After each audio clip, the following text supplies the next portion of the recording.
a whole bank CEO, was arrested at the airport trying to flee the country after $50 million lawsuit over paternity. Hear this story. Njide is the second daughter among 5 daughters of Chief and Mrs. Mbonu, who hail from Adimo Autonomous Community in Anambra State, Nigeria. Many years ago in Adimo, Chief Mbonu was the High Chief of Adimo. He was known and respected. Also, his 5 daughters were the most beautiful girls in Adimo. Suitors were coming from different places. Chief Mbonu didn't want them. He wanted his daughters to go to school, to be university graduates, even though he himself didn't really go to a formal school. But in business, you would clearly see he is a genius. He handles his different businesses as if he holds a Harvard MBA. His daughters are all done with school and are working in different places around the country now. He is ever proud of them each time they come home to see their parents, especially during Christmas. But this one Christmas, the second daughter came home looking different, and she was also behaving differently. Njide is pregnant. And that's unacceptable. Chief Mbonu wouldn't take this. Therefore, between Njide and her sisters, Mbonu must not know. The man has to come to see him to pay her bride price. How did Njide do this to us? Asked Ifunanya, the third daughter. Ngozi, the first daughter, answered, I warned her when I saw her with that randy married sugar daddy when I visited her in her new apartment in Lekki. She defended that the man was just her former boss. Initially, because her office highly supplemented her rent, I took it for granted that it was that arrangement that got her the new apartment. She then said it was the man, Krisayo, that bought the apartment for her. He is the CEO of Crispy International Bank, with branches in different countries. See, the most annoying is that the man is very, very married with teenage children. We are home and I feel very sad for dad and mom and their reputation in our community. Very sad for us because it would seem we went to school to learn to hang out with men irresponsibly. Sis, have you told mom? Ngozi said, me tell? How can? Let the one that did it go and tell. At this point, the 4th and 5th daughters, Nonye and Ebube, walked in. Ngozi asked, so how do we handle this? Who will tell mom? Because mom can handle dad. Ebube said, Big sis, I think you should be the one to tell her. Remind her that Njide is an adult. She is no longer a child at home, under parental care and control. Being an adult, she decided what she wanted for herself before this. They all agreed, and Ngozi waited till night to go and talk to mom. Mom, Ngozi began, we are all grown and each has a good job. Mom, you have been so supportive of us. You and dad must be strong and healthy so we enjoy you and you enjoy us for many years to come. We appreciate all the sacrifices you made for us. Mommy, Njide came to my house 2 weeks ago while we were preparing to come home for Christmas to announce that she is pregnant. Mom shouted, hey, whoa! But Ngozi held her mouth as she collapsed in bed. Mommy, I'm so sorry. It is shocking. That's why she doesn't want to tell you by herself. She feels ashamed that she did this. She claimed she was tipsy when it happened. Mrs. Mbonu asked, is the man coming to marry her? Eh, whoa! How would I face the mother? How would I face Ndiowa? I am finished. Ngozi said, Mommy, stop saying such things. It is our matter. It doesn't concern anyone. Their mockery would have made sense if we depended on them to eat and to live. They would have also blamed you if it happened in your house. But mommy, it happened in Njide's own house. Mommy, please hold yourself together. Keep calm. It's not over yet. Njide doesn't hear, but maybe she would hear this time around. Mommy asked, so who is the man? Is he coming to marry her? Ngozi answered, Mommy, he is a married man and has grown children. He has a lot of money and owns businesses here and there. He bought an apartment for Njide. I don't know about marriage, but Njide said he is coming to see you and Papa this Christmas. Mama, you have to know how to break the news to Papa. It took 2 days before Chief Mbono was told by his wife. Instead of being very angry, Chief Mbono said, I feel disappointed that it happened, but Njide, you must tell him that your family cannot accept an illegitimate child.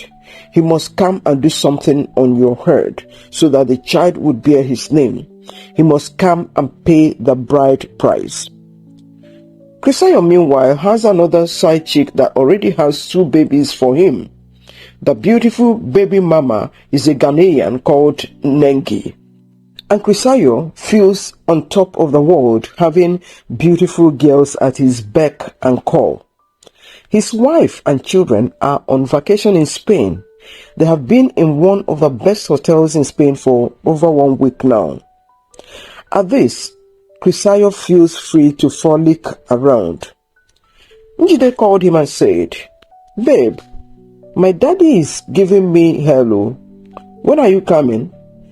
He said you must pay my bride price so that the baby would have a name. It is unheard of in Adimo that a child is born without the father's surname. It is a taboo. The child and mother would be ostracized. Krisayo said, What is that? I'll fly down there, okay? Anything to protect you and our baby, okay? I'll do it all. He came and paid 50,000 naira and left. Soon the Christmas holiday was over and they all returned back to their bases. Njide's pregnancy was advancing. She resigned her job to avoid the many questions coming from her colleagues. Krisayo got her a job in an oil company in Lagos. In this new place, Njide made new friends who saw her as Mrs. Krisayo. Soon she had her beautiful baby girl named Chime. After her maternity leave, Njide hired a nanny named Bosse to take care of Chime while she went back to work. Unknown to Njide, Krisayo had dated Bosse before she lost her job in a bank years ago. Bosse quarreled with him because he became abusive. Here they met again, and Krisayo, feeling randy, decided to have both of them at the same time. Bosse didn't want the mess and warned him seriously. Bosse spoke to Krisayo one day he came to see her while Njide was at work. Oga, you know I did what I did with you then. I lost my job. I suffered. Now I am here to serve your side chick. But she is my boss, my employer, the one that puts food on my table. I am here working almost as an angel to protect her back and protect her baby. What you have to offer is a mess of porridge that would turn to vipers in my stomach later. Please go your way. Any day you try it again, I will tell her your story. He said, okay, no problem. I had many things I wanted to do for you this time, but since you don't want, okay. Krisayo left feeling sheepish. Meanwhile, Njide was no longer comfortable being just a baby mama. She wanted Krisayo to flag her around as a second wife. Krisayo has big businesses and didn't want the scandal. Also, his wife Prisca should not hear this. Yes, she knows he is hanging around, but she doesn't know and shouldn't know the extent of his escapades. Njide has other male friends who are just mere friends. She regarded herself as married to Krisayo, and she didn't want any messy story around that.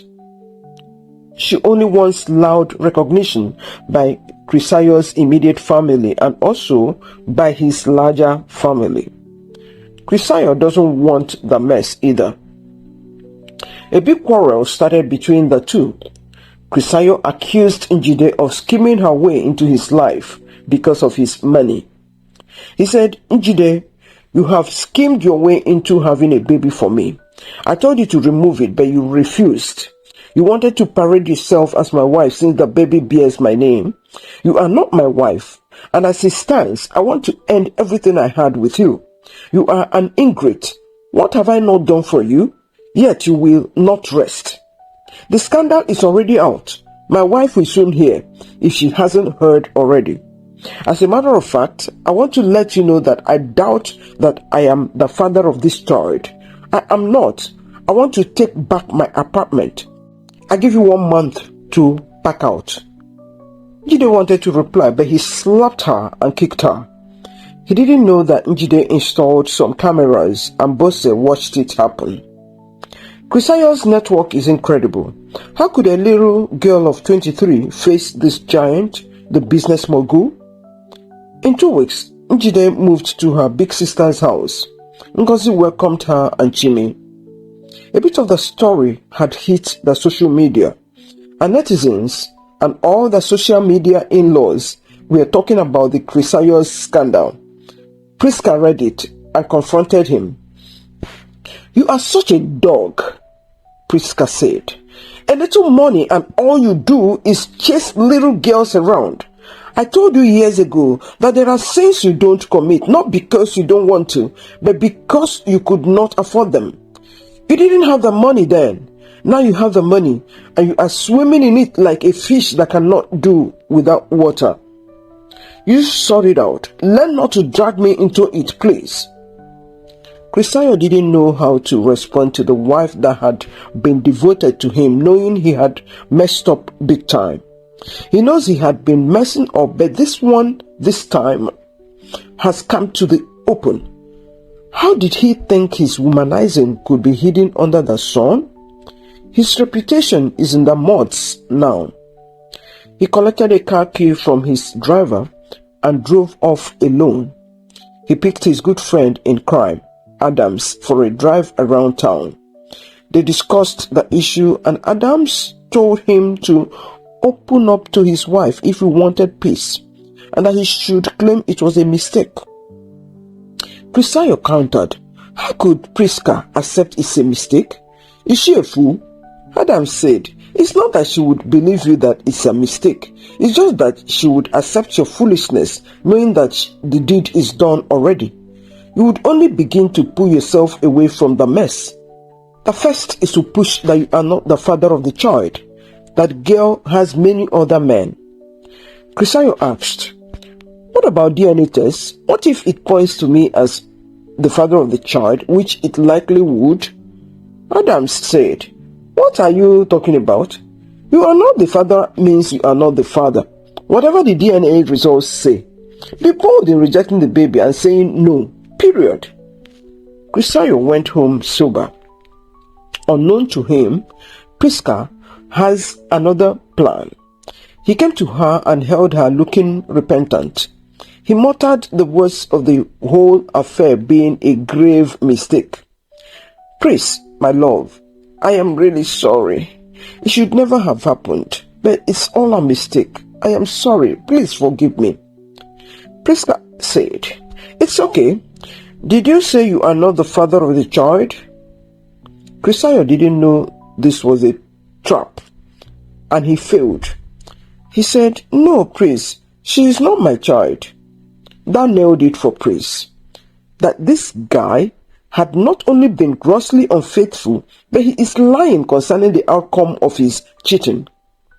Pris nodded and wiped tears from her eyes. She got teary. Not just that he cheated, but that her husband was prepared to keep lying. Njide has lost her job. Krisayo told his friend that gave her the job to sack her. Now she has lost her house, lost her job, and she has Chimi to careful. Njide went into depression. She was in a fix, but her sister kept encouraging her. Krisayo has denied the baby. He went with some talks to see Njide's dad, Chief Mbono, and demanded that the 50,000 naira he paid on Njide be given back to him. Njide's dad was so embarrassed and even scared seeing the angry-looking dogs. Money has never been his problem, but thugs and thuggery? That was far beyond what he bargained for. He gave back the money to Krisayo. Njide approached a human rights lawyer and narrated her ordeal to him. The lawyer, who is a fighter in such matters, told her to relax. Let's wait for Krisayo to finish playing out all his cards. They waited for 6 months, quietly. Krisayo was already rejoicing that he had finished with Njide and cleaned up his profile before everyone, including his wife, or so he thought. Chimi was also growing. The lawyer, Barrister Odu, wasn't sleeping on the matter. He had a team that researched on the matter, investigated Krisayo and his ways secretly. They found that Chimi was the 4th child outside Krisayo's family that he had littered around Lagos, and he never gave them anything as child support. The girls were just struggling, as whatever he gave them when the going was sweet was completely withdrawn by Krisayo whenever they had a baby and their relationship went sour. Barrister Odu asked each of them to go and do DNA tests. They waited. Unknown to Krisayo, Prisca was also ready to deal with him. Her kids are teenagers and had read their dad's escapades online. Their family name was in the muds, and like it or not, the kids bowed their heads in shame at school. Prisca had to withdraw them to another school when the shame became unbearable for the kids. One day, Njide was in an eatery with Chimi, trying to grab a bite at some snacks. A woman walked in and sat at the next table. Chimi smiled at her, and the woman just smiled at this lovable kid. Something about Chimi reminded her of her own teenage daughter when she was a toddler. Chimi offered Prisca her toy. Prisca smiled and took the toy, and Chimi gravitated to her to be carried. Njide was smiling at this love at first sight between Chimi and this stranger. Prisca found out the child's name as well as Njide's. Prisca wasn't sure, but she felt this was her husband's baby mama and her baby. Online, they had used Njide as her name. The DNA results came out, and Krisayo was 99.999% the father of Chimi and the other 3 kids. Barrister Odu was ready, armed. The 3 ladies, Nengi Osaze and Njide, with their babies, are ready for the hottest dance in court. Initially, they were embarrassed to speak up to the public, but Barrister Odu said, "You see, because many women feel too embarrassed to speak out and speak up, that's the reason these men do what they like. They see that there are no consequences for their actions, so they keep repeating them with many other women. We have to stop that trend. We shall make a good example of him. He has messed up your lives already anyway. What we are fighting for now is to make him take responsibility for his nefarious acts. He cannot keep making single moms out of innocent girls. Check the 3 of you. You have an average age of just 22 years. Just young girls fresh from the university. He has been flaunting dollars before you. We shall make him part with an amount that would almost ruin him." Prisca went to see a lawyer to sue Krisayo. She wanted to know what options and possibilities she had. A fiery female lawyer, a senior advocate, Barrister OJ, was ready to sue the irresponsible husband and father of many outside children. And in case he wanted to settle outside the courts, then he should be ready to part with $250,000. Barrister OJ fired the first shot. Krisayo shook. He went to see her and begged her to stay action. He was ready to settle out of court. The very next day, he got a subpoena in the case of the human rights lawyer and the baby mamas. 4 months of court tussle. Barrister Du sued him for $50 million. The case was still on. The paternity DNA test results had been submitted. The judgment was to be read in 3 weeks' time. Suddenly, Krisayo was seen at the airport fleeing, about to board an airline going to Turkey. Barrister Du tipped off the police. He was immediately arrested and kept in police custody. What a life! Krisayo's sins must find him out. One great man said, "The real man is the man who has one wife and is satisfied with her all through his life. Other men who try different women outside are dogs." Is he right? Do you think cheating pays? What if the judge frees Krisayo because he too does the same thing? Do you think the girls, Nengi Osaze and Njide, would ever get justice? If you were Prisca, the wife of Krisayo, what would you do? Please, let's hear your thoughts. Let's read your thoughts at the comment section. Thank you for watching. We hope you have gotten some benefits from this story. If yes, please click the like button to help YouTube know that we have a great story here, and that would make them push the video to millions of others. Encourage us even more by subscribing to our channel, please. Please stay tuned as we work on part 2 and bring it your way. Remain truly phenomenal until we come your way again. This is African Folktales ChinChin. Goodbye.